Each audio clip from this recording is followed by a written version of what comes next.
Assalamualaikum warahmatullahi wabarakatuh. Perkenalkan, nama saya Nagla Aulia Rahman dari kelas 7A, jurusan Tarjamah, Fakultas Adab dan Humaniora, UIN Syarif Hidayatullah, Jakarta. Di sini saya akan mempresentasikan tentang kritik penerjemahan otomatis pada berita BBC News Arabic. Selanjutnya di sini ada teks sumber serta terjemahan otomatis pada berita. Terjemahannya adalah Zelensky berdiskusi dengan utusan Trump mengenai mekanisme untuk mendorong Moskow membuat perjanjian damai di tengah peringatan Eropa terhadap rencana Washington untuk mengakhiri perang. Presiden Ukraina mengatakan dia telah melakukan percakapan telepon yang sangat konstruktif dengan utusan khusus Amerika Serikat Steve Witkoff dan menantu Presiden Amerika Serikat Jared Kushner. Zelensky menjelaskan bahwa mereka membahas cara memastikan kepatuhan Rusia terhadap setiap perjanjian. Perjanjian potensial yang bertujuan untuk mengakhiri perangnya dengan Ukraina dan menyatakan bahwa ia bertekad untuk terus bekerja sama dengan Amerika Serikat. Jadi, teks yang dianalisis ini merupakan sebuah berita berbahasa Arab yang diterbitkan oleh BBC Arabic. Lembaga penyiaran internasional ini dengan reputasi tinggi dalam pemberitaan global. Berita tersebut membahas perkembangan terbaru terkait dinamika diplomasi internasional antar Ukraina, Amerika Serikat, dan Rusia. Secara konten, teks ini mengangkat isu strategis berupa pembahasan mekanisme untuk memastikan komitmen Rusia terhadap perjanjian damai di tengah meningkatnya perhatian dan peringatan dari negara-negara Eropa mengenai rencana Washington dalam mengakhiri perang. Pembahasan selanjutnya ada analisis teks sumber. Di sini ada yang pertama leksis. Leksis adalah seluruh kosakata atau satuan kata yang dimiliki dan digunakan dalam suatu bahasa. Dalam kajian linguistik, leksis merujuk pada kumpulan kata yang membentuk perbendaharaan suatu bahasa atau bentuk kata yang membawa makna dan dapat berdiri sendiri dalam komunikasi. Terdapat beberapa leksis yang sering muncul dalam teks tersebut. Kehadiran istilah-istilah ini menunjukkan bahwa teks tersebut memiliki konteks atau nuansa religius yang cukup kuat. Nah, teman-teman, di sini ada dua contoh istilah dari teks berita Ittifaus Salam. Dalam teks ini merujuk pada perjanjian yang bertujuan mengakhiri perang Rusia dan Ukraina melalui jalan diplomasi.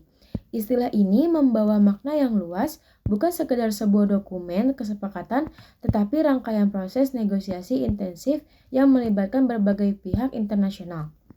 Dalam praktiknya, dapat mencakup penyusunan gencatan senjata, pengaturan wilayah, pengawasan keamanan, serta komitmen politik jangka panjang antara negara-negara yang bersangkutan. Pemakaian istilah ini menegaskan bahwa pembahasan antara Zelensky dan para utusan-utusan tersebut berfokus pada solusi jangka panjang yang bersifat struktural dan institusional, bukan sekedar langkah taktis sementara. Contoh yang kedua yaitu Alias Iljam. Dalam teks ini menggambarkan pembahasan strategis mengenai berbagai cara yang dapat digunakan untuk memastikan Rusia menaati perjanjian damai yang mungkin dirumuskan.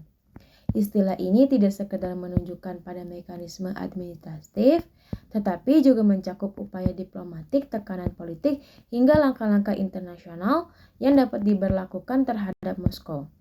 Dengan kata lain, leksis ini mengandung nuansa koersi diplomatik yang menjadi elemen penting dalam negosiasi konflik berskala internasional. Dalam konteks laporan berita ini, penggunaan istilah menunjukkan tingkat formalitas dan teknisitas yang tinggi dalam pembahasan isu keamanan global. Pembahasan selanjutnya yaitu teknik penerjemahan. Teknik penerjemahan yang saya ambil yaitu yang pertama, teknik peminjaman atau borrowing. Teknik ini untuk mempertahankan nama-nama tokoh dan nama-nama geografis yang sudah dikenal secara internasional tanpa adanya perubahan makna. Teknik ini sangat lazim digunakan dalam teks berita karena menjaga keakuratan informasi sekaligus menghindari perbedaan penulisan yang dapat menimbulkan ambiguitas. Yang kedua yaitu teknik adaptasi. Teknik adaptasi untuk menyesuaikan huruf dan lafal dari sistem penulisan Arab ke Latin. Nama-nama tokoh asing yang ditulis dalam aksara Arab kemudian dialihkan ke format ejaan internasional serta versi Latin agar sesuai dengan standar penyebutan global dan mudah dikenali pembaca. Yang ketiga yaitu penerjemahan literal. Teknik ini dipakai ketika struktur kalimat Arab dapat dialihkan secara langsung ke bahasa Indonesia tanpa menimbulkan ketidaklaziman. Selanjutnya yaitu interferensi struktural. Terjadi ketika struktur bahasa sumber memengaruhi konstruksi kalimat dalam bahasa sasaran. Pada teks terjemahan pola kalimat ini mengikuti susunan bahasa Arab yang cenderung mendahulukan frasa nominal sebelum predikat. Pembahasan selanjutnya yaitu ejaan PUEB. Pembahasan selanjutnya yaitu ejaan PUEB. Secara umum, ejaan sudah mendekati kaidah PUEB, namun terdapat beberapa penulisan istilah asing perlu dipertegas. Penulisan nama perlu konsisten di dalam teks. Dan penggunaan tanda kutip harus menggunakan kutip ganda standar.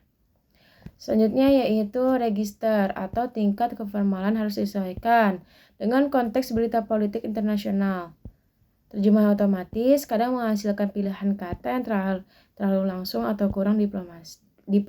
Pembahasan yang terakhir yaitu kesimpulan. Jadi kesimpulannya dari analisis ini terhadap terjemahan otomatis teks berita BBC Arabic ditemukan beberapa permasalahan linguistik secara interferensi struktural, ketidaktepatan ejaan, penggunaan tanda baca, hingga kesalahan makna.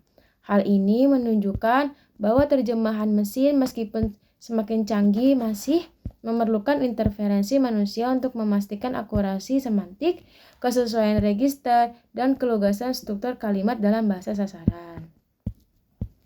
Demikianlah materi yang dapat saya paparkan. Kurang lebihnya mohon maaf. Jika ada salah tolong dibenarkan. Wabillahi taufiq wal hidayah. Wassalamualaikum warahmatullahi wabarakatuh.